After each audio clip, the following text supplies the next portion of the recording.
इस वीडियो में ना हम छोटे वाला ऑपरेशन करेंगे। हाँ, बड़े वाला ऑपरेशन करने की ज़रूरत नहीं है, छोटे वाले ऑपरेशन करके ही आपको चीज़ समझा दूंगा। यशस्वी जायसवाल के रन आउट की ऑन 175। सोशल मीडिया के ऊपर शुभमन गिल को सही मांडू लगाया हुआ है लोगों ने, और उसकी अब बुनियादी रीज़न ये रन आउट नहीं है, उसकी बुनियादी रीज़न ये है कि इसने रोहित भाई की जगह ले ली है। साफ बात करनी चाहिए, ठीक है ना। लोगों का साड़ बेसिकली रोहित भाई की जगह लेने के ऊपर है। तो कुछ लोग कह रहे हैं कि नहीं, जायसवाल की भी गलती थी। मैं आपके सामने फुल टेक्निकल खोल कर रख देता हूँ इस रन आउट का, बाकी फैसला आपका।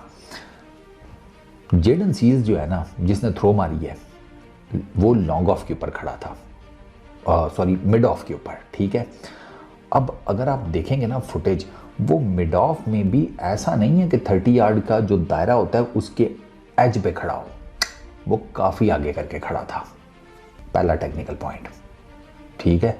तो यानी कि गेंद उसके पास ज़्यादा जल्दी आई है कंपेयर टू अगर वो 30 यार्ड के एज पर खड़ा होता। ये हो गया पहला टेक्निकल पॉइंट। दूसरा टेक्निकल पॉइंट, जायसवाल का एक प्रॉब्लम है। जायसवाल का प्रॉब्लम ये है कि वो ना ये छपड़ी किस्म के रन्स लेने के बड़े चक्रों में रहता है। And I have no idea क्यों। भाई तू छक्का मारने की कैपेबिलिटी रखता है किसी भी गेंद के ऊपर, चौका मारने की तू कैपेबिलिटी रखता है किसी भी गेंद के ऊपर, अच्छे से अच्छे गेंद के ऊपर भी, तो ये छपड़ी टाइप के रन्स देने की ज़रूरत क्या है? वो भी 5 डे क्रिकेट में। वो T20 हो समझ आता है, वो 1 डे हो समझ में आता है, वो टेस्ट क्रिकेट में इतना रिस्की रन लेने की ज़रूरत क्या है? कोई ज़रूरत नहीं है। जायसवाल की आदत है, वो इस किस्म के रिस्की सिंगल्स लेता है। सरकार बॉर्डर गवास्कर ट्रॉफी, विराट कोहली के अगेंस्ट जो इसका रन आउट हुआ था, जिसमें इसकी मेरे ख्याल है सेंचुरी मिस हुई थी, वो क्या हुआ था? वो यही तो हुआ था, सेम इसी किस्म का रिस्की सिंगल था। बस फर्क सिर्फ इतना था कि इधर शुभमन गिल था, वहां पे विराट कोहली था। वो सिंगल बनते ही नहीं था, इसने कॉल कर दी। तो जायसवाल का ना ये प्रॉब्लम है कि वो ना टेस्ट क्रिकेट में भी बहुत रिस्की सिंगल लेता है। ये आदत उसको अपनी बदलनी पड़ेगी। इतना गैप होता है भैया, खेल कहीं आराम से और ले ले। खैर जित गैप में मारेगा तो वो इतना पक्का शॉट मारता है कि वो वैसे ही चौका हो जाएगा। तो वो सिंगल लेने की ज़रूरत ही नहीं थी, कोई ज़रूरत नहीं थी। होता ना एक गेंद के ऊपर 1 रन रह जाए, एक गेंद के ऊपर 2 रन रह जाए, उधर आपके बल्ले से लगी और आप अन्यवा भाग गए, वो फिर भी समझ में आता है। इधर यार कंफर्टेबल 175 के ऊपर तुम खेल रहे हो, तुम्हारा पार्टनर जो है वो शुभमन गिल वो भी 25-30 करके बैठा हुआ है, सुकून माहौल, मिठे चौल नहीं। दूसरा टेक्निकल पॉइंट। तीसरा, शुभमन गिल को अगर आप देखें ना, शुभमन गिल थोड़ा सा क्रीज से बाहर निकला है, लेकिन फिर शुभमन गिल का ना उसको आइडिया हो गया, जरी बात है फील्ड तो उसने भी देखी थी, ही न्यू कि मैं नहीं पहुंच पाऊंगा, और ये बात फैक्ट है। शुभमन गिल अगर इस रन लेने के लिए निकलता तो there is every possible chance कि शुभमन गिल आउट हो जाता। तो शुभमन गिल का उसका फॉल्ट यहाँ पर इस सिनेरियो में ये है कि वो थोड़ा सा जो बाहर निकला है, उससे जो है ना जायसवाल, वो पक्का हो गया कि ये सिंगल ले लेगा, क्योंकि स्प्लिट ऑफ अ सेकंड का तो टाइम होता है। आपने वो देखा, वो निकल रहा है तो आपने वो शूट मज़ीद तेज़ कर दी। अब शुभमन गिल के लिए तो वहाँ पर निकल कर वापस आना आसान था। ये जो आ रही थी ना पटना एक्सप्रेस, इसके लिए मुश्किल था।